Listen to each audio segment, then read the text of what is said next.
Ave, Ave, Ave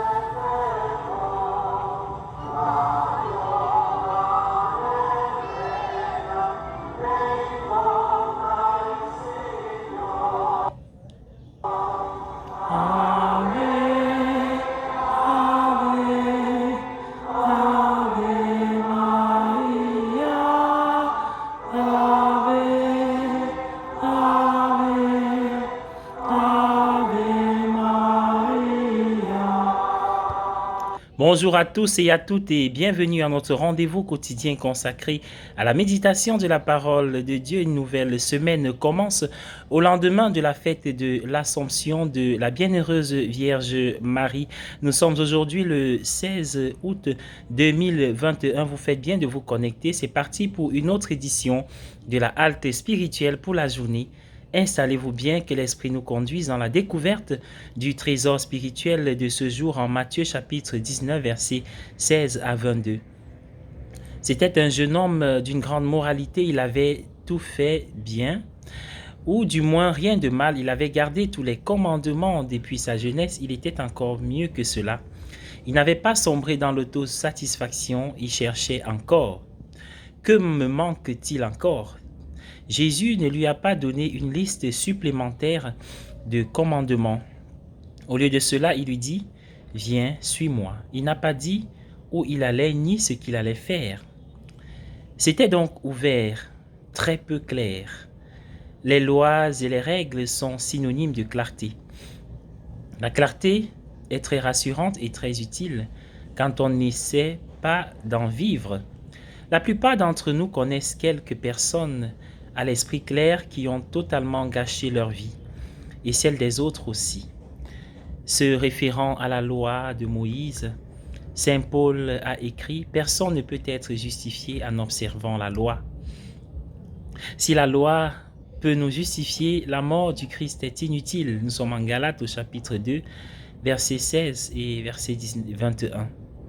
La loi est un guide pour la vie, pas la vie elle-même. Elle est là, dehors, là où elle devrait être. Mais le problème avec elle, c'est qu'elle peut me donner l'impression que je peux vivre ma vie là-bas, comme une partie d'échec. Et parce qu'elle est claire et extérieure, elle me donne l'impression que je peux juger les gens. Dans la même lettre, Paul écrit très mystérieusement « Par la loi, je suis mort.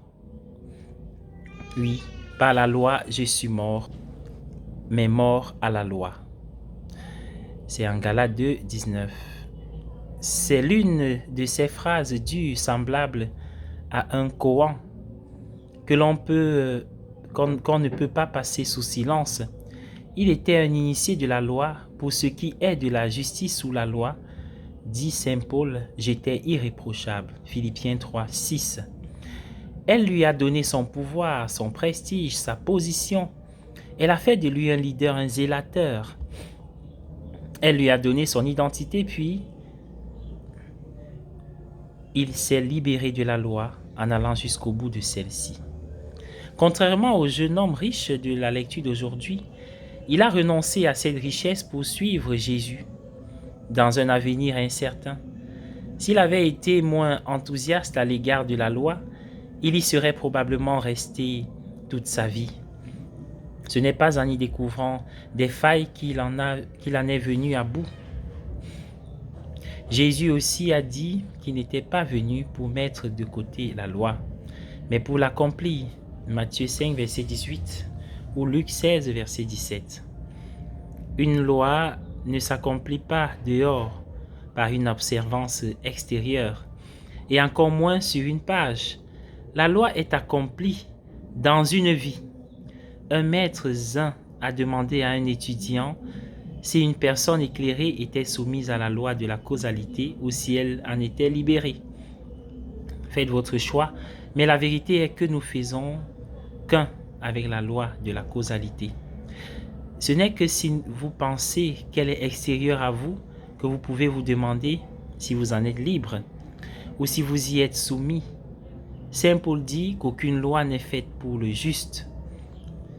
Et nous pouvons dire les justes se conduisent avec plus de soumission que les autres parce qu'ils comprennent de l'extérieur, dans le fond de l'âme, ce qui convient extérieurement à chacun.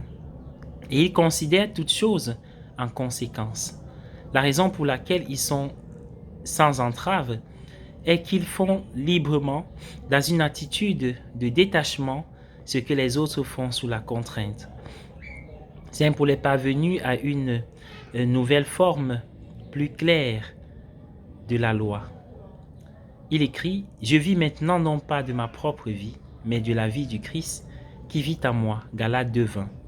Pour en venir au jeune homme riche de la lecture d'aujourd'hui, il est le seul dans le Nouveau Testament à avoir été appelé par le Christ à ne pas l'avoir suivi. Matthieu dit qu'il était jeune et Luc dit qu'il était un chef. Mais tous les évangiles nous disent qu'il était riche. On n'entend plus parler de lui par après, il disparaît complètement de l'histoire. Nous entendons beaucoup parler de Judas, plus en fait que de la plupart des 12. Et nous voyons même des tentatives de réhabilitation, mais nous n'entendons plus parler du jeune homme riche. La richesse a une façon d'étouffer silencieusement la vie d'une personne. Alors que le Seigneur nous donne la force de pouvoir avoir une attitude équilibrée face à la loi. Bonne journée à tous et à chacun.